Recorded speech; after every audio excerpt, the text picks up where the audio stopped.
Shelley Winter Show live, local, topical, and relevant. As I said, all night long, our bumpers are going to be a celebration of the life of Ace Frehley. He passed away, member of KISS, but also put out some solo work. But before we go any further, I wanted to talk to my dear friend, Gina Barr. She's got this op-ed that I read to you. Gina, how are you, my sister? I'm doing good, my brother. How are you? I'm good. Let's get right to it because our time is limited. I want you, what made you write this op-ed that so many of my Republican friends I shared it with, and many, many, many of them, over 90% of them said, I agree with her wholeheartedly? Well, actually, it's something that I have been working on for a while, like working in politics. I have, working on a national level, because not only have I worked on the Trump 2024 campaign, but I also was the director of Women in Urban Engagement at the RNC back in 17 and 18. So I have the tendency to look at like numbers on a national level, right? And so I could just see like where the trend is going, and but also like just being, I started off grassroots. I started off knocking doors and making phone calls and doing paper walk books before the apps got, became popular.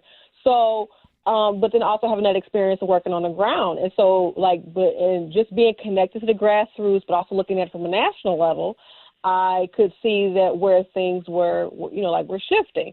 Because I thought about it like within my own family, right? My dad, he was born in the projects. My mom, east side of Detroit.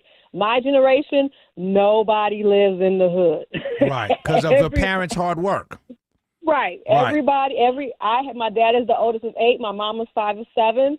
All of my 26 first cousins, every last one of us, we live in the suburbs. Right, and that's because there's a term for that group of people. It's called strivers. So your parents were strivers, and they made sure that next generation, you guys, like you said, never lived in the hood. So go ahead. I'm sorry. Let's get. Right. But I want you to get to the changes that you saw. Right.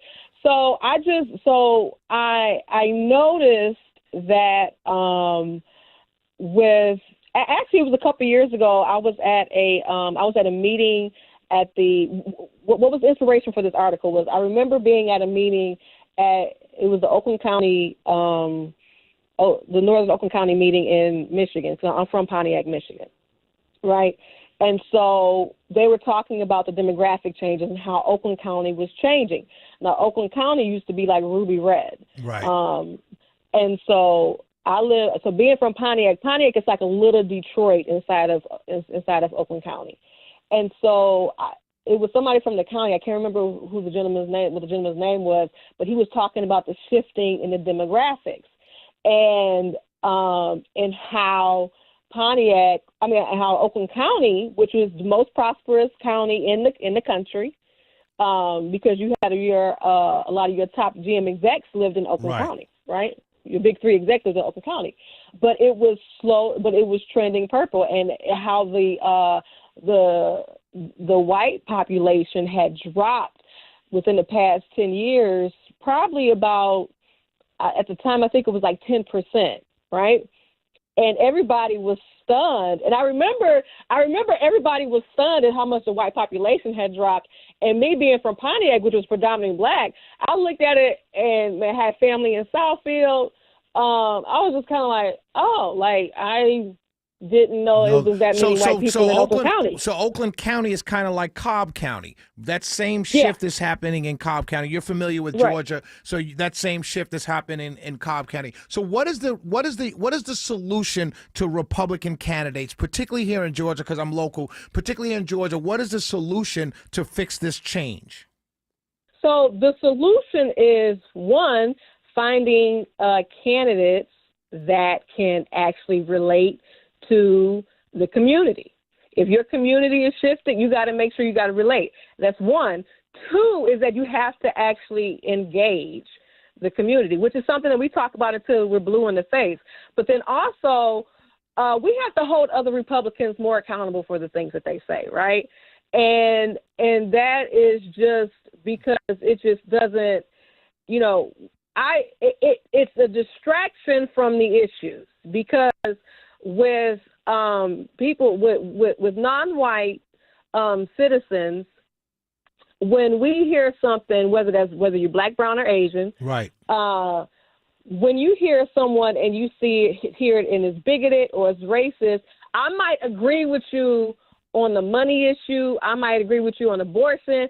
But if I think that you're racist, I can't trust you really, because I think that you hate me because of the color of my skin or who I am. And that becomes something where, and I say this all the time, that's not only for non-whites, that's also for moderate suburban women as well, and men. So Right. if you're a moderate Republican and you agree with low taxation, I agree with the border and crackdown, I agree with these issues, but then I see you have a bunch of crazies around you saying crazy things on social media. Now I don't want to be associated, so I either stay home or I vote for the Democrat. Is that a good way of explaining it? Yeah, that's a really. I'll tell you another way to explain. I remember I was having a conversation with a gentleman, and it was a black gentleman, and he was like, like, I agree with. We were talking about like police brutality, for example, and he was saying that I agree with you guys on all of this, but I can't rock with y'all because of how y'all feel about the police brutality issue. Because why? It doesn't matter how much money I can make with you if you're in power if you don't care if I die or not. Right. So what a lot of Republicans do not understand is that black people, Hispanic people, they look at racism as a life and death issue, because back in the past it was. Right. Gina, I have to go to break, but I want you to think about something I want you to answer, and I'm going to bring you back on in the next segment. I want you to answer this question, because here becomes the fundamental truth, right? Those voters are very important in a primary especially, right? But they're important in the general because they represent somewhat of the base, not the entirety of the base, but somewhat of the base, right? So how does a Republican candidate speak to that group in a way that doesn't lose their votes? Because that's really what it boils down to. So we have high character candidates, right? This is said, but that candidate knows I can't really say too much because that does represent my base. So when we come back, I want you to answer that question, because that's really what it boils down to. I can't say I know candidates who are in this position. I know they don't agree with this, but they're hard pressed to say anything because they want to stay in office, quite honestly. Can you answer that when we come back? Yeah.